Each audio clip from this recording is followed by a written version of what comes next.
দক্ষিণ চব্বিশ Pargana Canning রেনা Gopalpur rain panchayat member साउते पेया TMC rain कमियर को गुली गोज आकाद कुआ नोआ घोटन दो हुई कना तेहेन सेता बेड़ा गोपालपुर टोठारे दारायकान 21 जुलाई हिलो मेना आकादा टीएमसी पार्टिया शहीद दिवस और उना लासाड़ हेते उना दिवस सफल लगिते मिटन कमी होरा सापड़ाव लेन ताहेना कैनिंग पश्चिम विधानसभा केंद्र रेना गोपालपुर टीएमसी ऑफिस रे और ओंडे चला ऑक्ते गे नुआ घोटन दो हुई कना गोजाकान सपन माझी दो गोपालपुर ग्राम पंचायत रेन मेम्बारे ताहे कना और उनी संगे तेकिन ताहे कना भूतनाथ प्रामाणिक और झुंटू हलदार और उनकिन दो बारिया बूथ रेन टीएमसी पार्सन कना की नुआ घोटन रे ओना टोठा हुले चमकावा कना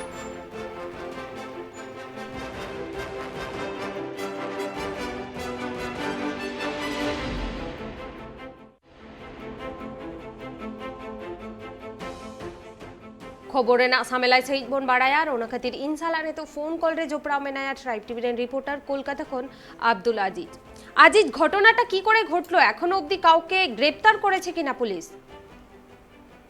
দেখো, বৃহস্পতিবার সকালে রাস্তার ধারে পরপর 3টি দেহ পড়ে থাকতে দেখা যায় এবং সেই খবর দাবানলের মতো ছড়িয়ে পড়ে গোটা গ্রামে। মূলত এই ঘটনাটি ঘটেছে দক্ষিণ চব্বিশ পরগনার ক্যানিং থানার দক্ষিণ প্রান্তে গোপালপুর গ্রাম পঞ্চায়েতের একটি গ্রামে এবং সেখানেই রাস্তার ধারে পরপর 3টি ক্ষতবিক্ষত অবস্থায় রক্তাক্ত দেহ সকালে দেখতে পান স্থানীয় মানুষ এবং যেখানে এই দেহগুলি উদ্ধার হয়েছে তার পাশেই পড়েছিল বেশ কয়েকটি বোমাও এবং এই দেহগুলি যে 3টি দেহ উদ্ধার হয়েছে সেই দেহে ধারালো অস্ত্রের কোপ সেই কোপের দাগ ছিল, যদিও গুলি চলেছে কিনা সেটা এখনো স্পষ্ট নয় এবং এই দেহগুলির মধ্যে 3টি দেহ উদ্ধার হয়েছে, তার মধ্যে একটি দেহ সেখানকার গ্রাম পঞ্চায়েতের সদস্যের এবং বাকি দুটি এখনো চিহ্নিতকরণ করা যায়নি। তার কারণ 3টি বডিকেই 3টি দেহকেই অত্যন্ত ব্রুটালি খুন করা হয়েছে, ভীষণ ভাবেই তাদেরকে রক্তাক্ত করা হয়েছে এবং ক্ষতবিক্ষত জেরে তাদেরকে চিহ্নিতকরণ অতটাও সোজা হয়নি এবং পুলিশ এবং স্থানীয় সূত্রে যেটা জানা যাচ্ছে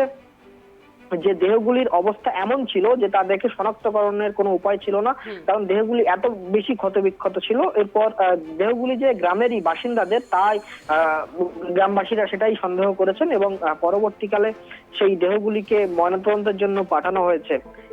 এটি রাজনৈতিক কোনো উদ্দেশ্যে খুন নাকি পারিবারিক কোনো সংঘর্ষ বা খুন করে ফেলে দেওয়া হয়েছে কিনা বা ওই এলাকায় রাতে কোনো সংঘর্ষ হয়েছে কিনা সেটাই জানার চেষ্টা করছেন তদন্তকারীরা এবং প্রত্যেকটি দেহেই অস্ত্রের কোপ রয়েছে। দেহগুলিকে বর্তমানে ময়নাতদন্তের জন্য পাঠানো হয়েছে এবং এলাকা থেকে বেশ খানিকটা বুলেট এবং বোমা উদ্ধার হয়েছে এবং ওই জায়গাটিকে ইটের ঘেরাটোপে রাখা হয়েছে বর্তমানে এবং যেমনটা আমরা স্থানীয় সূত্র মারফত যেমনটা জানতে পারছি যে বাইক থামিয়ে সেখানে খুন করা হয়েছে 3 জনকে এবং এই ঘটনা গতকাল রাতেই ঘটেছে। চলন্ত বাইক থামিয়ে তৃণমূল নেতা সহ 3 জনকে গুলি করা হয়েছে এবং তারপরেই ধারালো অস্ত্রের কোপ দেওয়া হয়েছে বলেই কিন্তু জানা যাচ্ছে। স্থানীয় টিএমসি নেতারা এই নিয়ে কিছু বলেছে? দেখো, সেখানকার যিনি ক্যানিং পশ্চিমের বিধায়ক পরেশ রাম দাস তিনি যেমনটা বলছেন এটা রাজনৈতিক কোনো উদ্দেশ্য নয়, যদিও সেখানকার কিছু বাসিন্দা এবং অবশ্যই সেখানকার বিরোধী দলের তরফ থেকে যেমনটা অভিযোগ করা হচ্ছে যে পঞ্চায়েত অফিস দখল করাকে কেন্দ্র করে এবং সামনেই 21শে জুলাইয়ের মঞ্চ রয়েছে, সেখান থেকে মমতা বন্দ্যোপাধ্যায় হয়তোবা পঞ্চায়েত ভোটের সুর বেঁধে দেবেন। তার আগে এলাকায় নিজেদের মধ্যে পঞ্চায়েতকে দখল করবে বা কে ক্ষমতায় থাকবে সেই নিয়ে যুব এবং মাদার অর্থাৎ মূল তৃণমূল এবং যুব তৃণমূল তাদের মধ্যে এই সংঘর্ষ এবং এই যে নির্দিষ্ট এলাকা অর্থাৎ এই যে ক্যানিং পশ্চিম বা ক্যানিং পূর্ব এই যে এলাকা, এই এলাকায় কিন্তু যুব এবং মাদারের লড়াইটা দীর্ঘদিনের। এটা কিন্তু বিগত 5 বছর, তার আগে বিগত 5 বছরও আমরা বিভিন্ন সময় দেখেছি এই নির্দিষ্ট এলাকায় ক্যানিং পশ্চিম ক্যানিং পূর্ব এই সমস্ত এলাকাগুলিতে কিন্তু তৃণমূলের যুব এবং তৃণমূল মাদার এই দুই সংগঠনের মধ্যেই কিন্তু একটা গোষ্ঠীদ্বন্দ্ব রয়েছে। এটা কিন্তু বিগত দিনে আমরা দেখেছি, কিন্তু পরবর্তীকালে যখন শওকত মোল্লাকে সেখানে দায়িত্ব দেওয়া হয়েছে, শওকত মোল্লা ক্যানিং পূর্বের বিধায়ক এবং পাশাপাশি দক্ষিণ চব্বিশ পরগনা জেলার যুব তিনি সাংগঠনিক দায়িত্বে রয়েছেন, তারপর থেকে কিন্তু এলাকা অনেকটা বেশি শান্ত। এই যুব মাদারের যে রোজকার খেয়েই সেটা থেকে কিন্তু অনেকটা বিরত ছিল বিগত কয়েক বছর জবের থেকে শওকত মোল্লা দায়িত্বে এসেছেন। কিন্তু তারপরে আবারও এই ঘটনা নিঃসন্দেহে গোটা এলাকায় চাঞ্চল্য ছড়িয়েছে এবং এখনো পর্যন্ত যেমনটা জানা যাচ্ছে নিহতদের মধ্যে পঞ্চায়েত সদস্য স্বপন মাঝি, পাশাপাশি ধন্টু হালদার এবং ভূতনাথ প্রামাণিক, এই তিনজনের মৃতদেহ উদ্ধার হয়েছে। এবং এরা কারা, এদের সঙ্গে আর কাদের শত্রুতা ছিল বা বিগত কয়েকদিন ধরে এদের সঙ্গে কাদের যোগাযোগ ছিল, এলাকায় আর কি কি চলছে, এই সমস্ত বিষয়গুলি পুলিশ সূত্র ধরে এক এক করে এই তদন্ত এগিয়ে নিয়ে যাওয়ার চেষ্টা করছেন। অবশ্যই রাজনৈতিক চাপানোতর রয়েছে এবং গোটা এলাকায় থমথমে, তার কারণ তিনটি খুন হয়েছে এলাকায়। স্বাভাবিকভাবেই এলাকার মানুষ ভীত সন্ত্রস্ত হয়ে রয়েছেন এবং অবশ্যই গোটা এলাকায় পুলিশ ঘিরে ফেলেছে, গোটা এলাকাটাই ব্যাপক পুলিশ বাহিনী মোতায়েন করা হয়েছে। তার কারণ এই খবর ছড়িয়ে পড়তে আশেপাশের গ্রামের মানুষজন এসে কিন্তু এই নির্দিষ্ট জায়গায় ভিড় করছেন। সুতরাং সেই সব দিক থেকে পুলিশের মতো তদন্ত এগোচ্ছে। আপাতত দেহ ময়নাতদন্তে পাঠানো হয়েছে এবং কি কারণে খুন সেটাই পুলিশ এখন তদন্ত করে দেখছে। ধন্যবাদ আজিজ।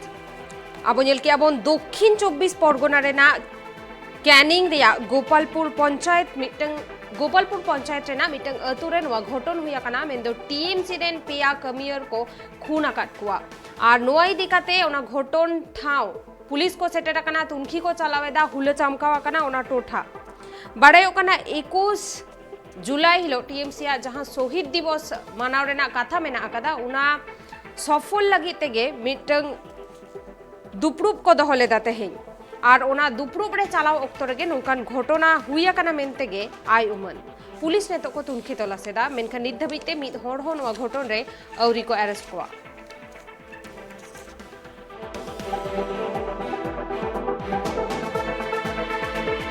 আমরা তো বাজারে ছিলাম, আমরা বুঝতে পারছি কি শুনেছেন কি? ওই তো মার্ডার হওয়া শুনেছি, আমরা এখানে এসেছি, আমরা বুঝতে পারছি। যে মার্ডার হলো কি করেন উনি?